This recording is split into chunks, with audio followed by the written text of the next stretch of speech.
Astăzi este ultima zi a campaniei Donează Cuvinte, inițiată de Asociația Little People pentru copiii bolnavi de cancer din toată țara.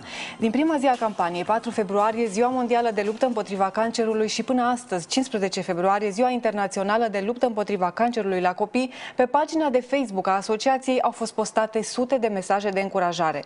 Membrii asociației au printat fotografiile trimise, iar șirul rezultat din lipirea lor depășește 50 de metri. Sunt Elena Nicolae, bine v-am găsit la Transilvania Live, unde astăzi de la 5 la 6 vorbim despre lucruri care ne emoționează și ne mobilizează.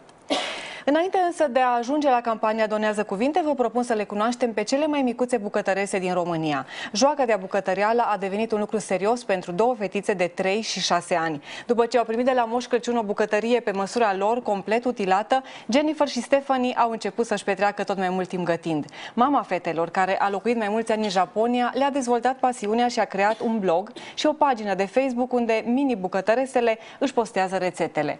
Fetele gătesc în special preparate asiatice, dar și dulciurile lor preferate. Pagina de pe rețeaua de socializare a depășit deja 1100 de fani.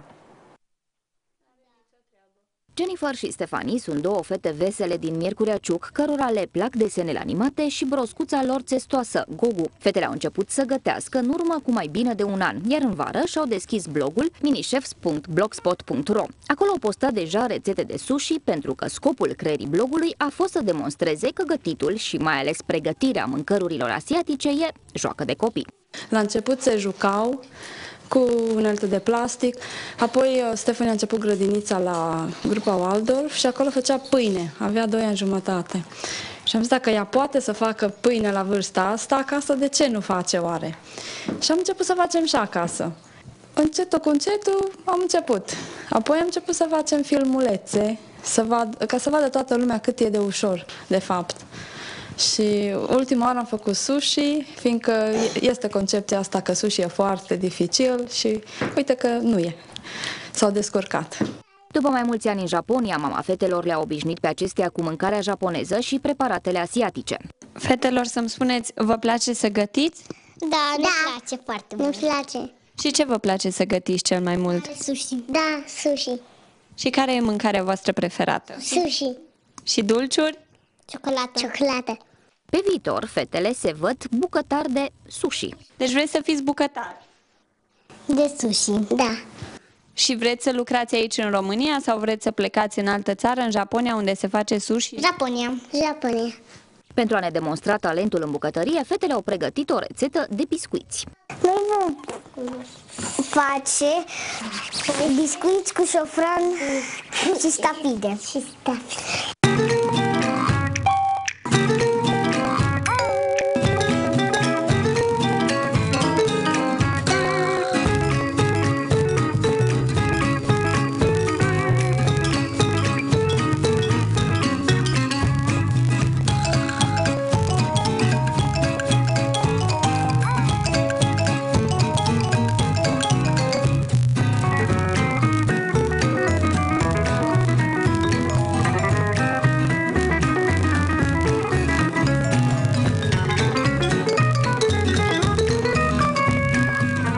Dacă gătitul ar putea fi socotit o ocupație de oameni mari, fetele gustă din plin și din bucuriile copilăriei.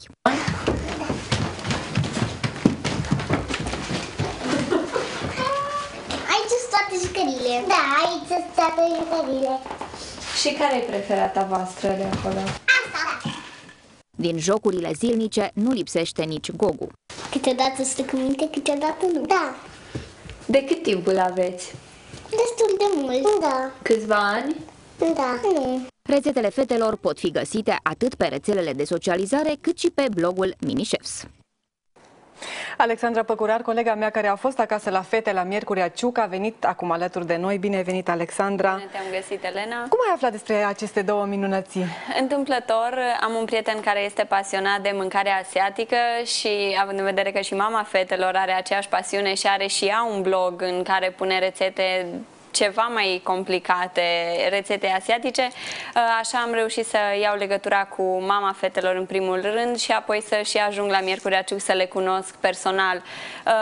Mama fetelor îmi spunea că mâncarea asiatică e considerată în general o mâncare greu dificil de complicat de preparat, dar a vrut să demonstreze prin acest blog și prin această joacă de agătitul faptul că nu e deloc complicat să gătești mâncare asiatică. Dacă o fetiță de 6 ani și una de 3 ani se descurcă, exact, ar putea o face oricine. Exact, deși am văzut în timp ce găteau ele biscuiții, erau momente în care recunoșteau că e foarte greu să amesteci aluatul sau să faci acele forme care le-au pus în final în tavă.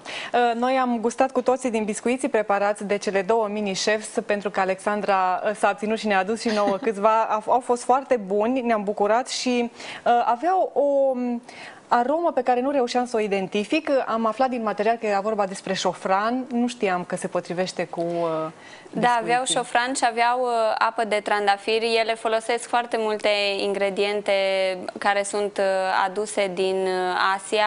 Tatăl lor este încă plecat în zona respectivă și atunci le este foarte simplu să facă rost de aceste ingrediente. Deși mama fetelor mărturisea că în ultima perioadă a început să găsească aceste ingrediente și în supermarketurile de la noi.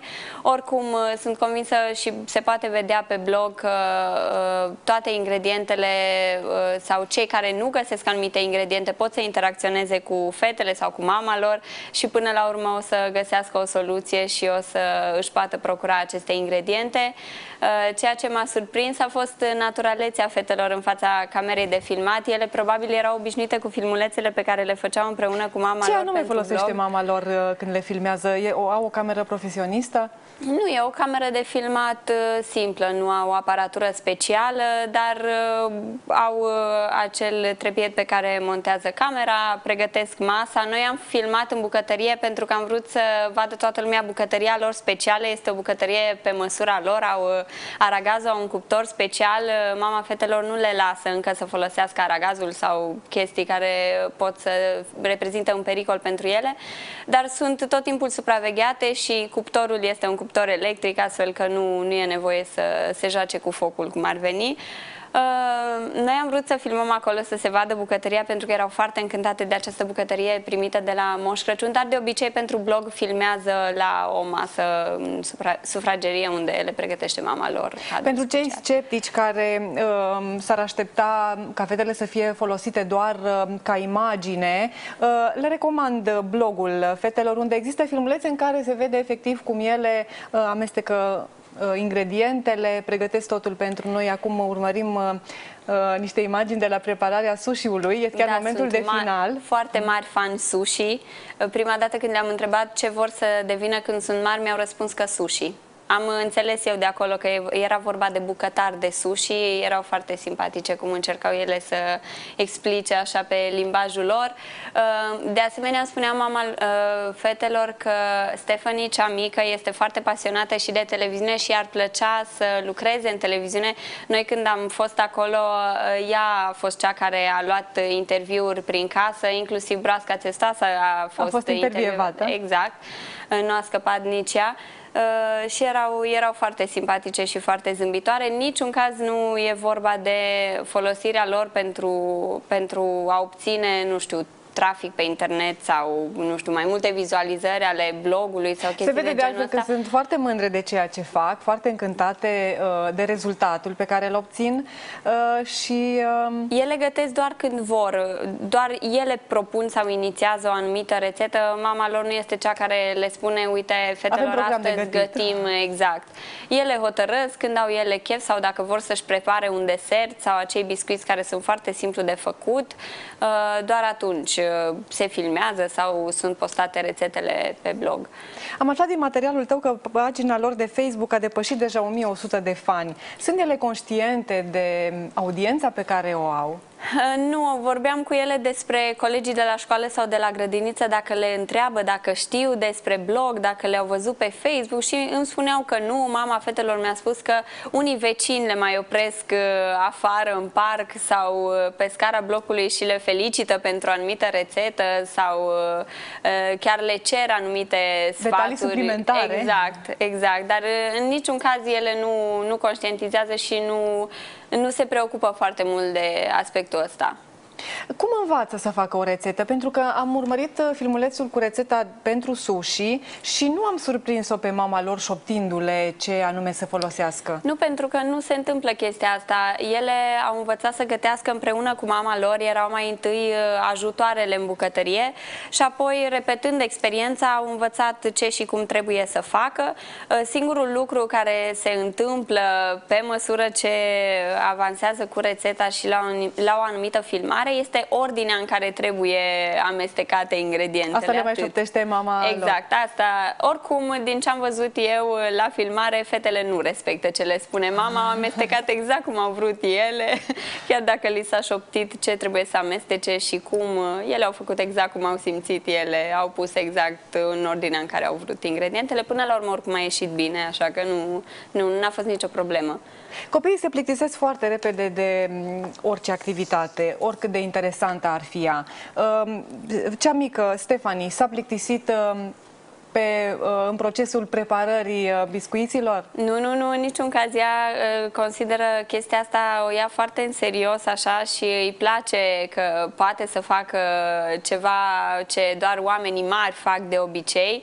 Îi place să participe și ea, nu doar sora ei mai mare, de aceea o ajută, chiar dacă cea care conduce desfășurarea lucrurilor este cea mare, cea mică participă tot timpul, îi dă celei mari ingredientele care trebuie adăugate, fac împreună formele, deci amândouă contribuie la o rețetă și cred că momentul lor preferat e cel de la final, când gustă preparatul după ce au reușit să gătească. Mi-au spus că le plac, le vedeam aici în camera lor, le plac desenele animate, le place să deseneze și, bineînțeles, animalul lor de casă are parte de o atenție specială, l-au doar de câteva luni, chiar dacă ele n-au știut să-mi spună exact în material pe filmare de cât timp au. Au broscuța de câteva luni și este centru atenției în casă. Deci nu le prea ajută la bucătărie. Nu le prea ajută încă la bucătărie. Mama lor îmi spunea că e un animal de casă perfect, pentru că nu face gălăgie, nu face mizerie. Nu are nevoie de foarte multă atenție. Eu sunt curioasă care a fost procentul de reușită al primelor lor încercări culinare și încercăm să aflăm asta chiar acum de la mama fetelor, doamna Adina Ciocălău, cu care vorbim prin telefon. Bună ziua! Bună ziua! Cât timp petrec fetele în bucătărie? Păi depinde de cheful lor. Dacă vor să pregătească așa frusecuri, atunci stau o rețetă cap-coadă. Le se întâmplă să se și plictisească la jumătatea procesului și să plece, să lase baltă preparatele? Bineînțeles că se mai și plictisesc. Deci dacă sunt la bucătărie și ele intră, păi vreau să ajut și eu. Mai ales dacă e ceva pe aragaz. Vin, ajută cât ajută, dar dacă văd că durează și trebuie să aștepte prea mult, atunci își termină treaba și au plecat la jocul lor. Bănuiesc că așa s-a întâmplat, să vă gândiți că poate le-ar plăcea să facă asta pentru că ele și-au băgat nasul în ceea ce făceați dumneavoastră la bucătărie. Da, sigur, deci de mici, deci asta nu a început chiar acum, de mici. Mai ales când făceam brioșe, ele erau cele care mă ajutau și amestecau compoziția sau o puneau în forme. Și după ce au primit bucătăria, au început să se implice mai mult.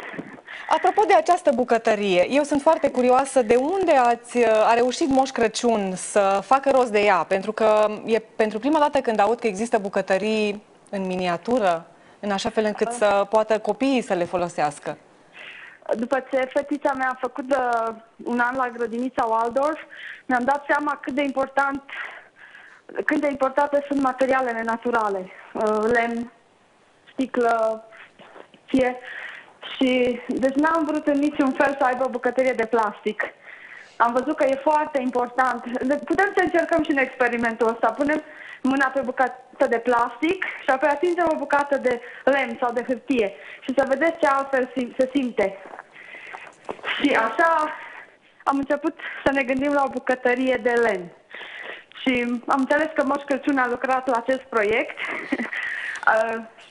Spiridușii lui l-au ajutat. A fost făcut așadar la comandă specială. Da, la Moș Crăciun. Din materialul pe care l-a făcut colega mea, am înțeles că ați petrecut mai mult timp în Japonia. Ați învățat acolo cum să încurajați acest talent al copiilor, această dorință a lor de a face lucruri pe care, în teorie, doar oamenii mari le fac? Nu știu în ce măsură am reușit să învăț. Deci, eu acolo am lucrat ca și educatoare și am lucrat cu copii care aveau între 3 și 6 ani. Exact vârsta fetelor dumneavoastră. Da, deși eu în principal îi învățam să vorbească în limba engleză, făceam foarte multe activități care erau în engleză. Deci învățau prin joacă. Și gătitul este la fel. Ele învață prin joacă. Iar atunci când rezultatul final mai este și comestibil, bucuria este cu atât mai mare. Și pofta e mai mare când o fac ele singure. Sunt feluri de mâncare pe care nu cred că le-ar fi gustat dacă le făceam eu. Mi-era gazpacio. Da, au făcut-o ele și mie chiar mi-a rămas mai puțin de gustat. Jennifer are acum 6 ani și probabil va merge la școală de anul viitor și va avea mai puțin timp pentru gătit. Cum credeți că veți gestiona situația asta? Nu va fi Stephanie nemulțumită de... Nu, că Jenny deja merge la școală, e în clasa 1. Deci deja exersați acest sistem de lucru. Da, deci lăsăm gătitul pentru sfârșit de săptămână.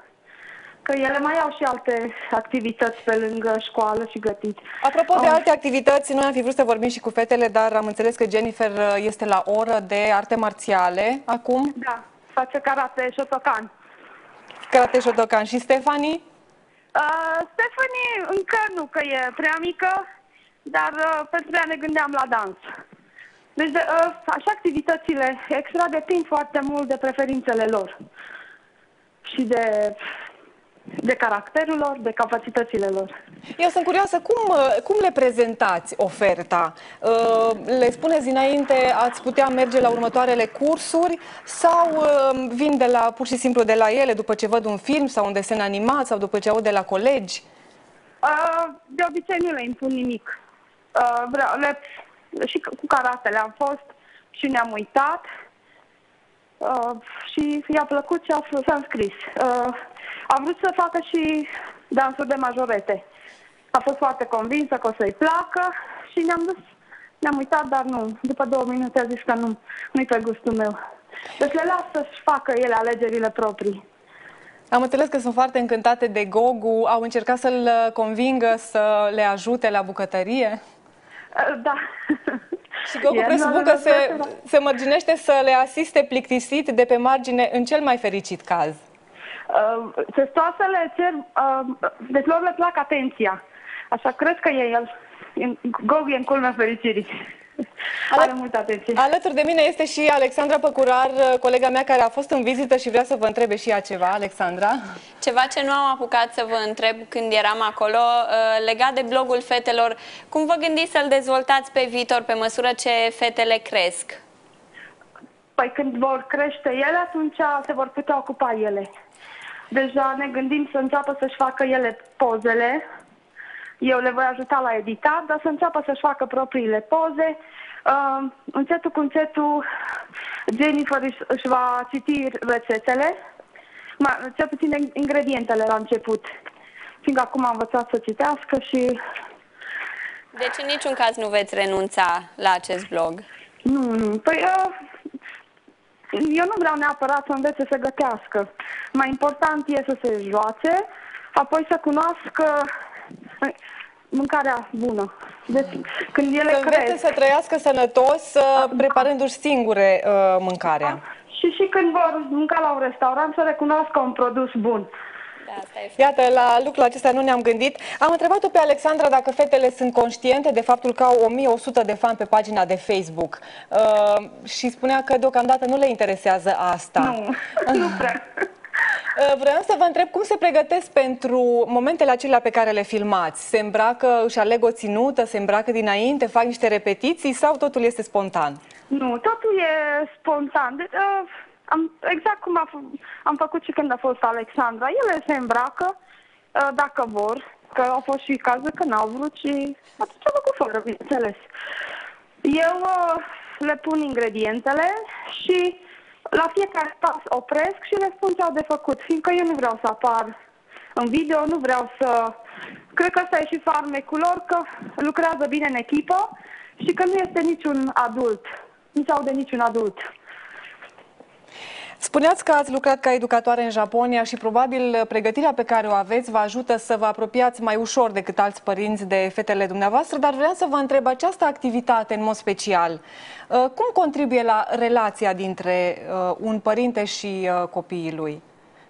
În primul rând, petrecem timp împreună și le văd și pe ele că s-au apropiat foarte mult. Se vede din videouri că ele lucrează bine în echipă. Și asta o reflectă și când se joacă și când fac orice altfel de activități. Au învățat să fie într-adevăr o echipă. Da. Noi vă mulțumim și vă felicităm pentru felul în care le creșteți pe fete. Vom urmări cu atenție blogul lor.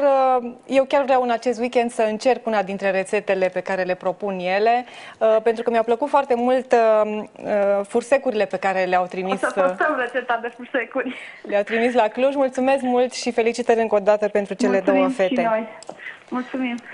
Alexandra, văzându-le pe cele două micuțe, te-ai gândit că să încerci și tu unele dintre rețetele pe care le-au propus ele? Obișnuiești să gătești? Mai ales că unele sunt foarte simple. Eu gătesc mai rar, dar când e vorba de astfel de rețete foarte simple, de ce nu? Mi-am amintit acum că spunea mama lor că o să înceapă să-și facă singure fotografiile, faptul că Stephanie, cea mică, ne-a fotografiat constant cu aparatul. Era probabil un exercițiu. Da, dar se descurca foarte bine, chiar dacă uneori se mișca în timp ce ne făcea fotografiile, dar era foarte simpatică și s-a descurcat foarte bine. Sunt convinsă că o să se descurce și mai departe. Eram curioasă cum va dezvolta mama lor împreună cu ele acest blog, pentru că este o chestie inedită. Nu știu dacă mai sunt copii care au bloguri sau mai ales un blog atât de interactiv cu chestii atât de practice, pentru că într-adevăr este foarte important. Sunt mulți oameni, mulți adulți care nu știu să recunoască un produs bun într-un restaurant sau să știe ce înseamnă mâncare sănătoasă. Cu atât mai mult e important pentru un copil să știe chestia asta.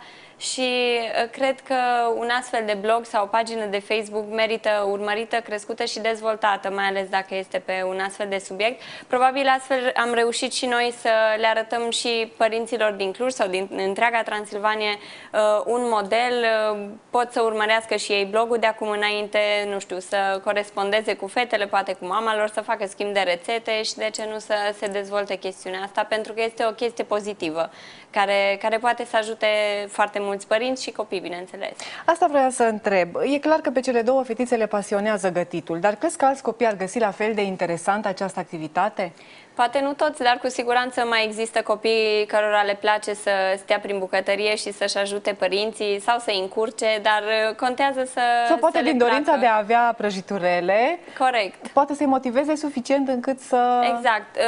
Știm foarte bine că le plac foarte mult copiilor să aibă modele și să imite o anumită chestie dacă le place și simt asta, și cred că asta e ocazia perfectă să vadă că și alți copii de vârsta lor sau poate mai mici sau poate mai mari fac aceste lucruri și atunci de ce să nu încerce și ei, mai ales că e atât de simplu. Fursecurile pe care le-au preparat fetele, cred că totul a durat în jur de jumătate de oră, deci nu e deloc complicat, nici obositor, e o chestie constructivă. Am văzut în filmulețe că Jennifer are inițiativa și Stephanie mai mult repetă ce spune sora ei mai mare. Aceasta este într-adevăr și situația în bucătărie. Jennifer este șefa. Jennifer este cea mare și chestia asta se simte, bineînțeles, tot timpul. Dacă e cel mare, coordonează lucrurile, dar Stephanie se adaptează foarte bine și ajută, are partea ei, contribuția ei, nu doar ascultă ce îi se spune și se conformează. Are și ea contribuția ei, plus că ea dă farmec întregului proces de gătire. Tocmai râdeam pentru că mi-aminteam ce făcea și ce zicea în timpul filmării. Ea era cu concluziile, tot timpul spunea că nu cred că ne descurcăm foarte bine sau că e foarte, foarte dificil să amestecăm aici aluatul. Am și oprit filmarea la un moment dat pentru că era foarte complicat. Sunt foarte drăguțe și foarte amuzante și cred că asta dă și mai mare valoare acestor rețete postate online, faptul că se vede că fetele se simt bine și se distrează în timp ce fac chestia asta. Copiii se ceartă de la cea mai mică jucărie, cea mai neînsemnată jucărie, dar aminte când vine vorba de o activitate atât de complexă.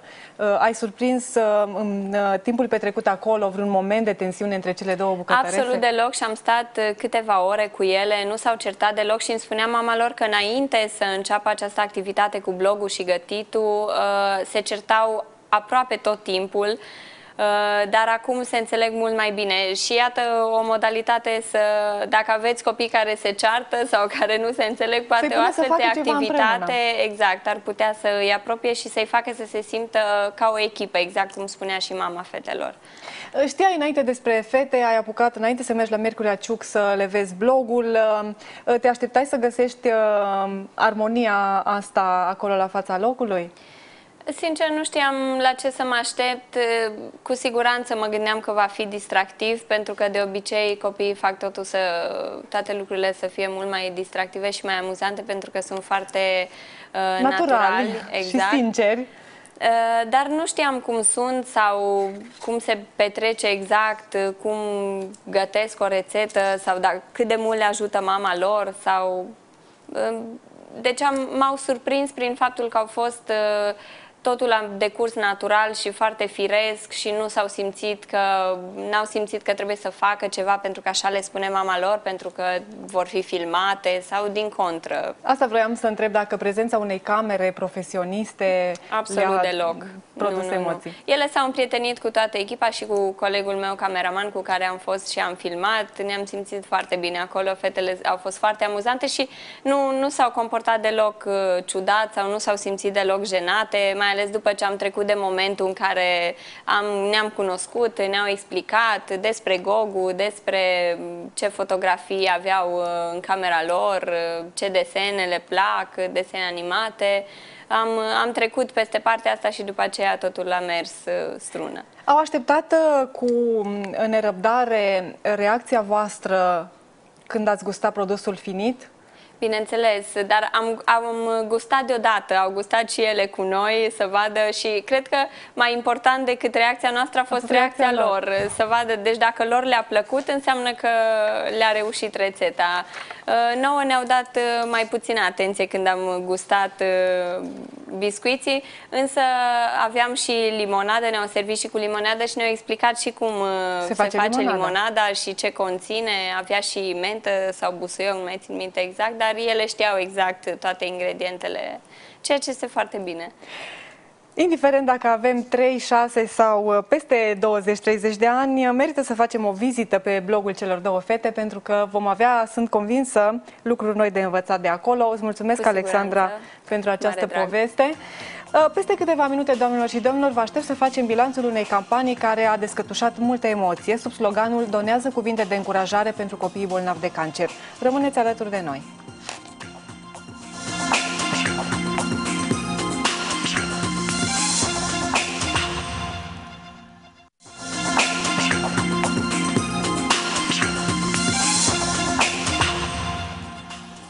Sunt Elena Nicolae, sunteți la Transilvania Live. Leul curajos, mascota care ajută pe toți copiii bolnavi de cancer să treacă mai ușor peste calvarul tratamentului, i-a convocat în urmă cu 2 ore pe ziariști la Institutul Oncologic Ion Chiricuță din Cluj.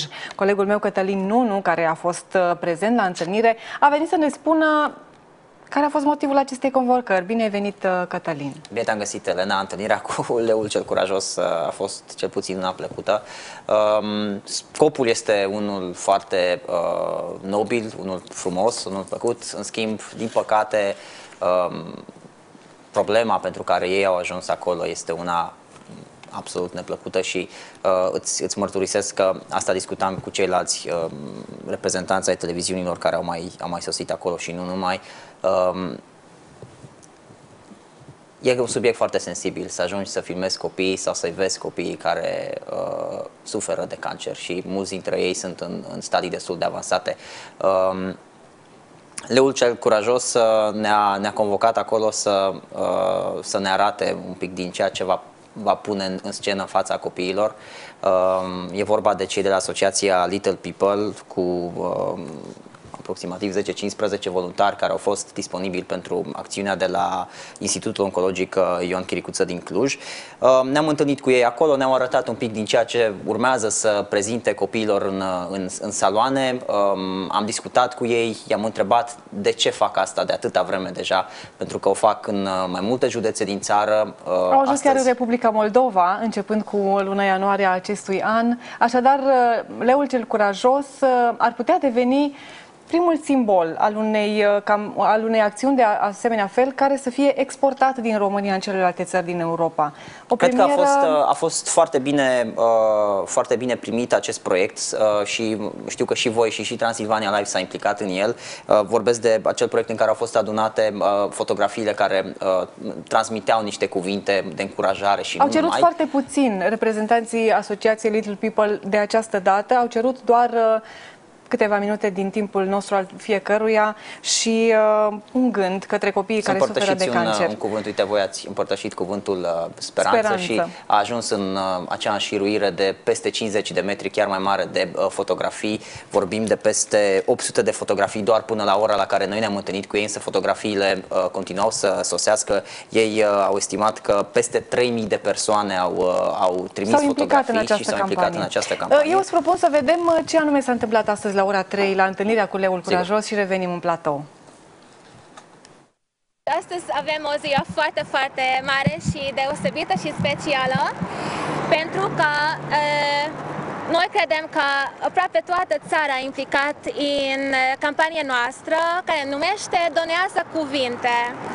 Și astăzi, Leul Curajos, care este cunoscut de copii deja și care vizită pe copii în fiecare zi la oncologie, la pediatrie 2 în Cluj-Napoca și mai 6 secții de oncologie din țară, astăzi vine cu mesajele pe care ne-am primit din partea publicului larg. Să știți ce întâmplă în spital fiecare zi. Leul Curajos cu prietenii, veniți aici, vorbește cu copii despre boală și cum să facem față dificultății, da? Faceți cunoștință cu Emma, domnul doctor, și cu Paul. Și cu Paul. Emma este una din pacienții noștri și când în urma tratamentului, pentru că îi cade părul, încercăm să le explicăm la copii că este ceva natural, dar că va trece și sunt frumoși și sunt extraordinari și fără păr. Domnul doctor este alături de copii și are și prieteni. Da, ajutoarele secrete este Citosaurus Rex, care se luptă cu cancerilă lăț-lungilă și cu ajutorul lui poate să învingă boala. Și copiii învață ca seringa, de fapt, este prietenul lor, este ca o albinuță care ajută să învingă boala și este mai prietenos. Și avem și Paul, el este un adolescent mai cool și în pas cu timpul, da? Are și smartphone sau laptop, ce trebuie. Și Paul, de fapt, a urmărit ce a întâmplat pe Facebook și a văzut tot pe Facebook și a fost foarte încântat că oamenii sunt chiar alături de ei și în spital. Campania noastră a început la 4 februarie.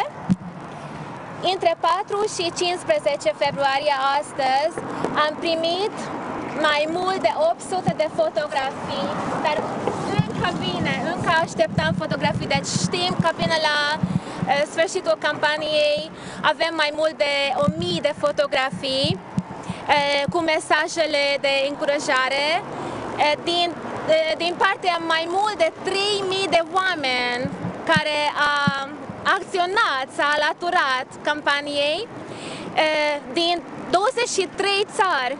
Deci și afară hotarii. În afara hotarelor. Da? În afara hotarelor.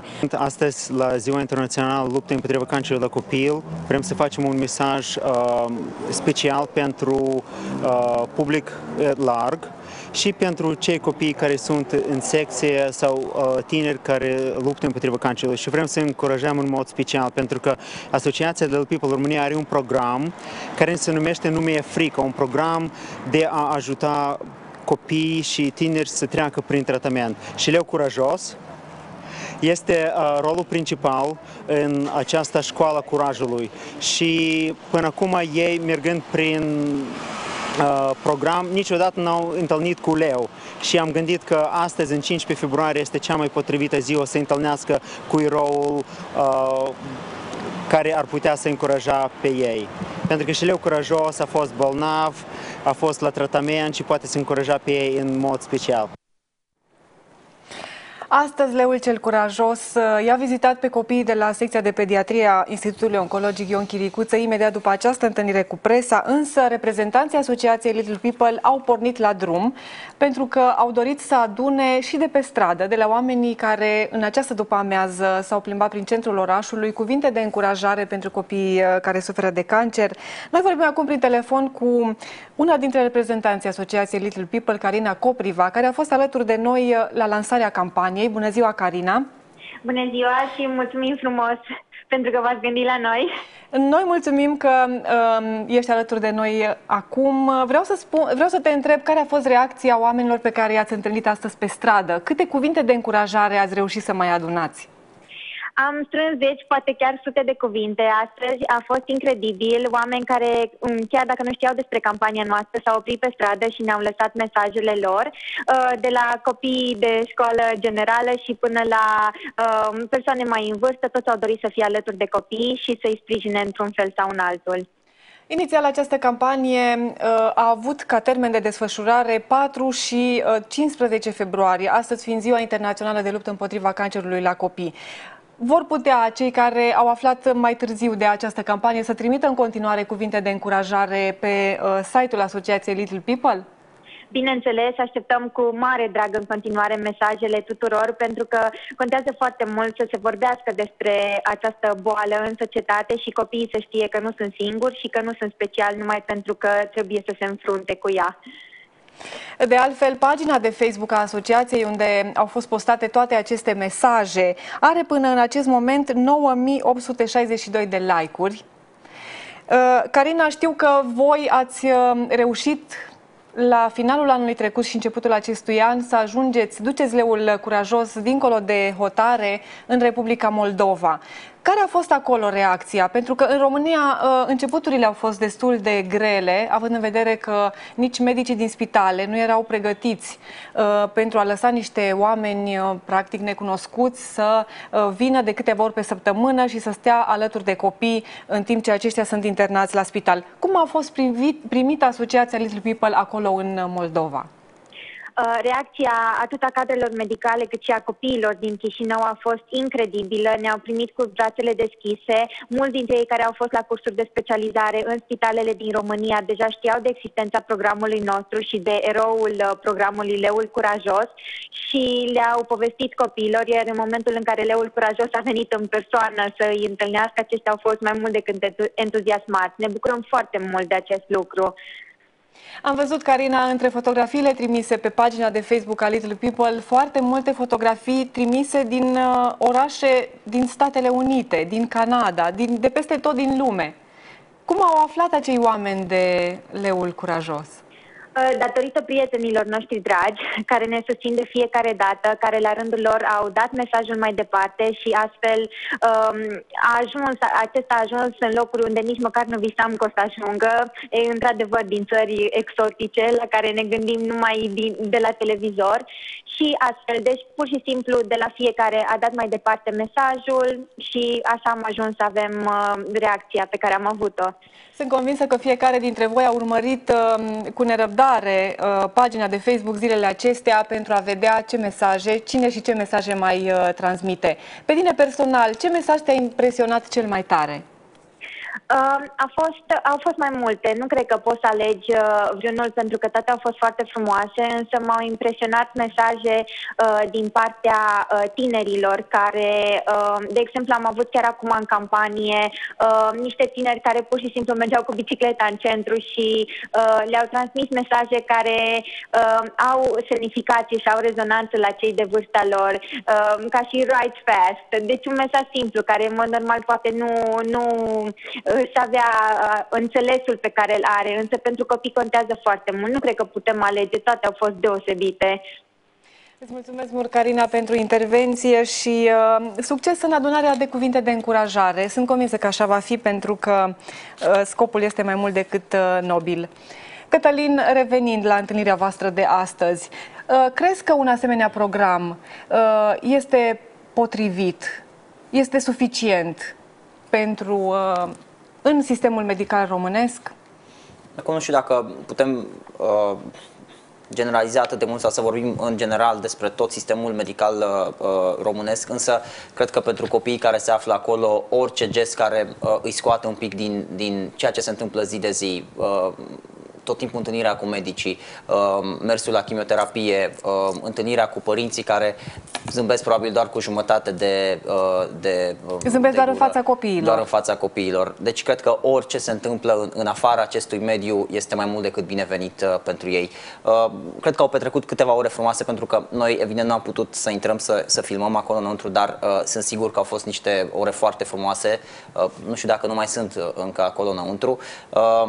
Au avut de citit mesaje frumoase, au văzut pusă în scenă, ați văzut și voi sceneta aceea cu doctorul, adusă la nivelul copiilor, ca ei să înțeleagă că de fapt mulți dintre ei probabil vor ieși cu bine din Institutul de Oncologie. Cred că aceste lucruri ar trebui asimilate de sistemul de sănătate, pentru că ai amintit de el, trebuie asimilate și trebuie susținute mult mai mult, pentru că asociația de care vorbim o face absolut voluntar, o face cu susținerea celor care cred în ea, cu oamenii de rând și nu cu o susținere venită din partea sistemului medical. Cel mult medicii sunt de acord să-i primească și să ajute, să zic, în recuperarea copiilor. De altfel, trebuie să precizăm faptul că Asociația Little People a realizat și studii legate de impactul acestor activități, a acestui program Nu mi-e frică. Este mare lucru să îl convingi pe un copil să accepte mai ușor o injecție, spunându-i că nu e vorba de o seringă, e vorba de o albinuță care te ajută să fii sănătos. Iar rezultatele acestor studii au fost comunicate medicilor în cadrul unor congrese, unor simpozioane la care au participat și specialiști. Acesta este lucrul important, că medicii și-au schimbat atitudinea față de voluntariat, față de jurnaliști, pentru că e adevărat că astăzi nu v-au permis să intrați să filmați, nu este nici foarte etic. Așa este. Pentru că copiii nu pot decide la vârsta pe care o au dacă vor sau nu să fie filmați. Dar până nu de mult porțile spitalelor erau absolut închise pentru jurnaliști, obțineai foarte greu informații. Acum medicii sunt foarte deschiși, povestesc despre dificultățile pe care le au de trecut. Da, pentru că, uite, așa pot diferite ONG-uri, diferiți oameni binevoitori să afle despre problemele cu care se confruntă cei internați acolo, care se confruntă sistemul și spitalul. Deci eu cred că e foarte bine că există astfel de proiecte, că există această deschidere de care pomenești. Sincer, astăzi mă gândeam la părinții copiilor care sunt internați acolo, cât de mult înseamnă ca 3, 4, 5 ore cineva să le ofere un pic de timp liber. Deci alea 5 ore și pentru ei să fie liber, să se deconecteze, să se gândească la pasul următor, la ce anume au ei de făcut. Și ce ușurare pentru un părinte să-și vadă copilul în acele ore zâmbind și uitând de tratamentul prin care trec în dincolo de ceea ce am văzut noi, cu siguranță, ceea ce se întâmplă în sufletele lor e mult mai important și mai emoționant. Și ca să explicăm puțin contextul, Katie Rizvi, cea care ne-a făcut cunoștință astăzi cu leul curajos, a făcut câteva greșeli pentru că nu este româncă, este o cetățeancă britanică de origine maghiară, care împreună cu soțul ei, cetățean britanic, au venit în România și au decis că vor să facă acest lucru pentru copiii din spitalele noastre. Apropo de asta, de ce crezi că suntem în situația ca niște străini, la urma urmei, Chiar la asta doream să să mă facă refer. un asemenea lucru pentru noi? Exact cum ai amintit și tu de faptul că spitalele abia acum au început să fie mai deschise și mai transparente. Ei, lucrurile astea în străinătate se întâmplă de mult mai multă vreme. Voluntariatul în străinătate înseamnă cu totul altceva. ONG-urile în străinătate, din nou, sunt altfel dezvoltate, sunt altfel structurate, au o altă susținere. Oamenii aceștia au sosit în România cu o experiență deja, cu un bagaj de cunoștințe, cu... Știau că până la urmă vor învinge sistemul, vor trece peste refuzurile repetate. Și au reușit, asta pentru că au reușit și ei să dovedească buna intenție și faptul că reușesc să schimbe ceva. Cred că la multe capitole și nu doar la ceea ce am reușit noi să reflectăm astăzi, trebuie să avem deschidere și către exterior, către străinătate, trebuie să recunoaștem, sunt oameni mult mai experimentați decât noi în multe capitole, așa că e un început frumos ăsta. Astăzi este Ziua Internațională de Luptă împotriva cancerului la copii. Puteți să trimiteți cuvinte de încurajare pe pagina de Facebook a Asociației Little People România. Este una dintre cele mai frumoase campanii care au fost organizate în România și merită toată aprecierea noastră, iar acei copii merită toate gândurile noastre bune. Pe final, îți mulțumesc mult, Cătălin, pentru explicații. Pe final, vă propun să urmărim împreună mesajul pe care temerarii sunt adolescenți, tineri care au reușit să învingă cancerul și care arată astfel că se poate. Și ei au ținut să trimită cuvintele lor de încurajare printr-un filmuleț pe care l-au făcut pentru toți copiii care suferă de cancer. Haideți să-i urmărim pe final. Vă mulțumesc pentru atenție, un weekend minunat vă doresc și vă aștept luni la Transilvania Live să cunoaștem de la 5 la 6 alți oameni frumoși și să aflăm alte povești memorabile. Rămâneți cu bine!